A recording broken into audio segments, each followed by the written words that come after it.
The Uniswap of Cardano is just one transaction per block. This is crazy. Cardano's broken. Is it broken? These are the questions I'm going to try to solve in this video, but the memes are crazy right now. Charles explaining to ETH developers how to build DeFi on Cardano. YouTube, Twitter, and pretty much all of these Reddit forums have been going crazy right now. Sorry, guys, you can't see my face. I know you missed the mustache, but we got a screen recording video here. I had to report on this. It's going to be relatively quick. What's going on with Cardano? What's happening to the ecosystem? Are we going to get smart contract capability or not? Why are people freaking out? Seems like the world just found out Cardano's architecture doesn't support automated market makers. Wait until people find out Cardano's architecture doesn't support composability either. That's actually really important. Composability is a system design principle that deals with interrelationships of components. A highly composable system provides components that can be selected and assembled in various combinations to satisfy specific user requirements. This is big. DeFi needs to be capital efficient. DeFi applications need to be able to talk to one another for it to work. What is going on here? What are these developers talking about? Why are there these memes coming out right now? For fun, I tried to use the MinSwap DEX and Cardano testnet. This is going to be the most massive shit show in cryptocurrency this year. I can agree with him. I actually went to MinSwap here and I actually tried to receive some of their testnet tokens because they do have an actual working product here, which I'll show you guys exactly how to create and get access to. But look, request test tokens. I'm literally trying to request it right here, and it's probably going to error out on me. What's going on? The faucet doesn't work. I'm coming over here. Look, I'm not a robot. I'm definitely not a robot. I'm more handsome than a robot. But if I click, if I click here, server error. What's going on with the Cardano ecosystem? Why are people fudding out right now? If you don't know what fudding is, fear, uncertainty, and doubt. People are fearful of what's going on in Cardano. September 12th is right around the corner. This testnet is not working. What's going on with MinSwap? All these questions will be answered in this video. More. Keep watching.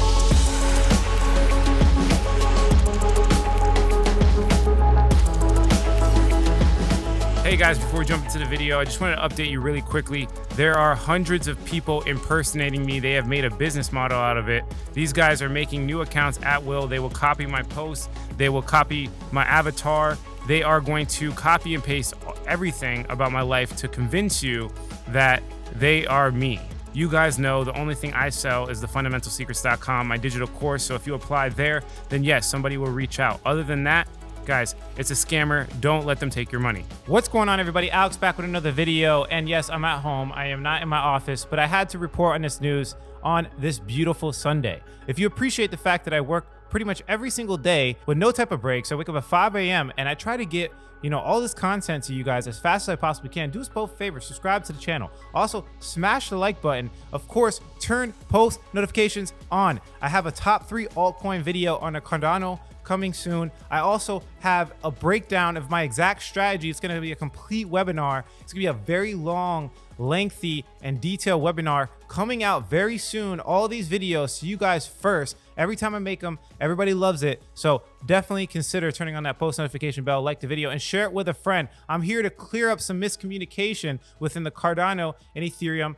ecosystem. As you can clearly tell on Twitter, they're going ham on each other. They're going back and forth. There's these fudsters coming out of the woodworks talking negative about Cardano for obvious reasons. Now, if you guys don't know, for some reason in cryptocurrency, we have something called tribalism. And for some reason, some people just want to be maximalists. They want to stay on one cryptocurrency. They want to just believe in Bitcoin. They want to just believe in Ethereum. They don't want to branch out or diversify. They want to be all in on one thing. Right now, by the way, just to give you guys a heads up, we've been talking about Phantom when it was on number 70 on CoinGecko. As you can see, it's been going up 20%.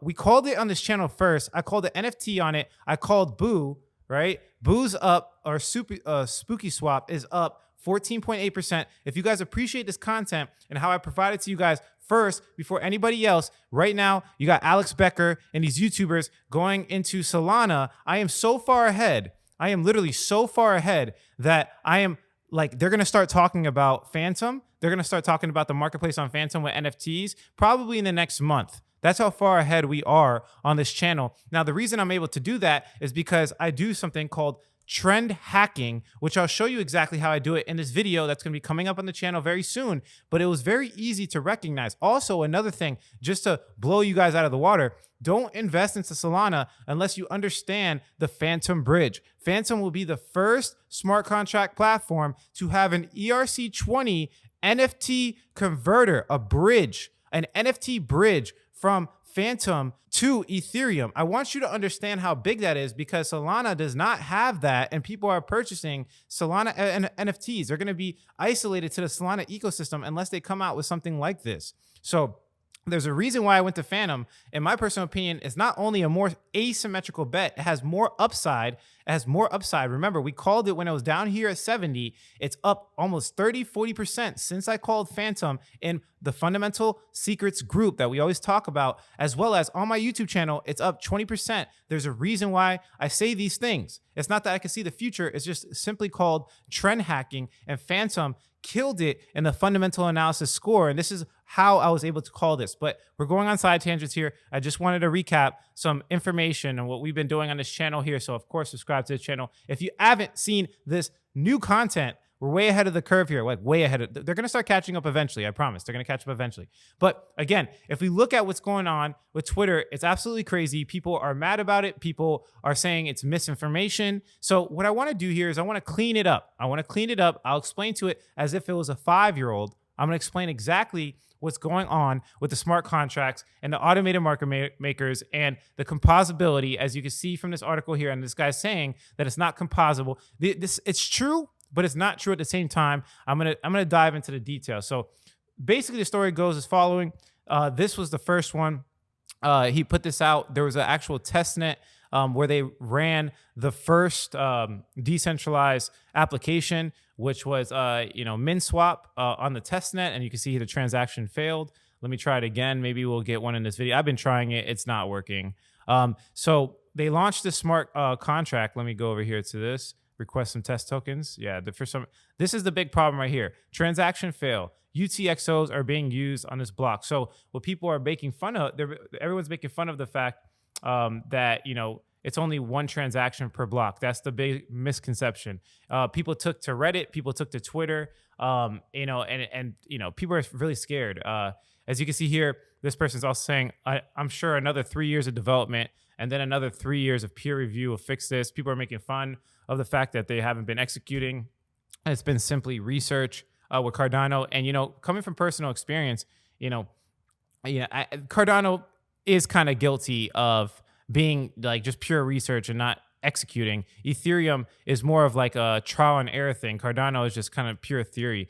As you can see here, after that testnet came to launch, you see that the price immediately dumped right here to $2.80. Now, as you can see, I just want to be very clear with some technical analysis on the daily. It's losing steam. So just to give you guys a heads up, like we have like a straight parabolic rally. Now you can see it's clearly toppling over and we're in no man's land. So this is a vulnerable position for Cardano. What's going to happen after smart contracts? Now, I'm going to make the video when I'm selling my Cardano. What's the best time to sell Cardano? But it's common sense. Buy the rumors, sell the news. The news is coming out very soon, so just have some common sense. But that's basically what the video is going to be about, and I'll definitely make it for you guys and back it up with a little bit more evidence than just a common saying and trading for sure. But in general, people are just fudding out right now. They are definitely a little bit scared. So let's just go into this article really quickly. And again, you can read the whole article for yourself. It's by SUNDAE Swap Labs. MinSwap came out with their own article as well, but I believe the SUNDAE Swap one was a little bit better. You guys know we talked about MinSwap. They're having an airdrop if you connect to their actual staking pool, and I showed you guys a full tutorial on exactly how to get free MinSwap tokens. Go ahead and check out the channel, of course. So let's jump into this actual article here. So many people have pointed out that Cardano's choice of UTXOs can create issues when porting protocols. This is certainly true. We alluded to this in our white paper many months ago. So this is actually important because they did talk about this, and there's already been a lot of talk about this. It just seems like the smart contracts are about to come out. So we got some Ethereum maximalists coming out the woodworks trying to FUD or scare people out of Cardano, scare people from taking advantage of this smart contract platform. But it kind of goes both ways. There's always a good and bad to every story. Cardano It is a great project. It has come a long way. It's one of the most decentralized projects, number 3 on CoinGecko, the third biggest project, depending on if you take in consideration Hex or not.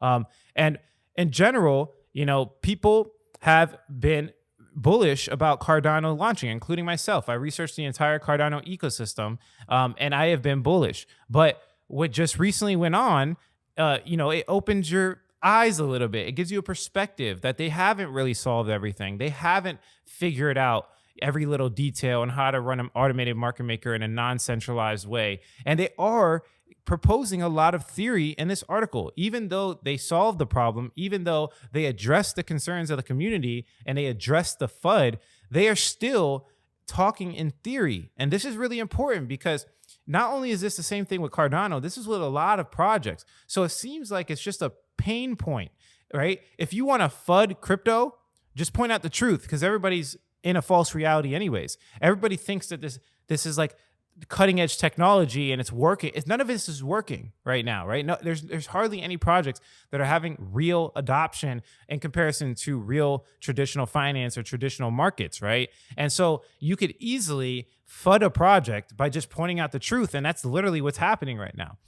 So let's go over it really quickly, but just to give you guys a brief breakdown, basically the way Cardano runs is similar to Bitcoin, where there's concerns of global concerns, right? So basically, instead of having an actual ledger system like Ethereum, where there's like a updated ledger, they technically do not have global tracking, and they track it on an actual transaction level, if that makes sense. So let me just break this down. If somebody sent me 1 Bitcoin, there would be a transaction output of 1 Bitcoin, with the owner being my public key. Then I can send that 1 Bitcoin to someone else by publishing the transaction that consumes the input, proves that I have the right to do so, and declares a new output with the new owner. So in general, right here, the UTXO model that Cardano has adopted, it's tracking it on a transaction level, right? While Ethereum is tracking it on a global account level. Okay. Now, again, they both have their advantages and disadvantages. The only thing that's proven right now is really Ethereum.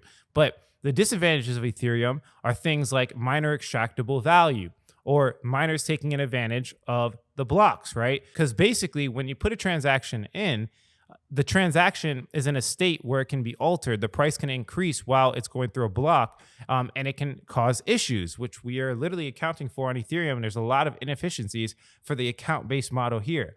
But the UTXO model is supposed to solve some of these issues, but it actually has its own problems. Okay, so let's read a little bit more here. First, every transaction must be sequenced and processed in some order. Since it's difficult, if not impossible, to determine which transactions may try to touch the same piece of state, if one transaction updates your account balance at the same time as another, you can inadvertently destroy tokens, double spend, or nasty bugs. So basically what they're saying is if 2 actions happen at the exact same time, you can have nasty bugs like double spend attacks, et cetera, et cetera. Second, as a consequence of the above, the ordering of transactions matters, which fundamentally gives the entity ordering those transactions a lot of power. This leads to undesirable phenomena, including minor extractable value or front running. So basically, the person that has to distinguish what transactions come in and which don't, they do things like front running, which we've seen with Ethereum basically plaguing the Ethereum blockchain for as long as it's existed, right? Third, this model fundamentally requires a sacrifice of determinism and thus demands greater trust,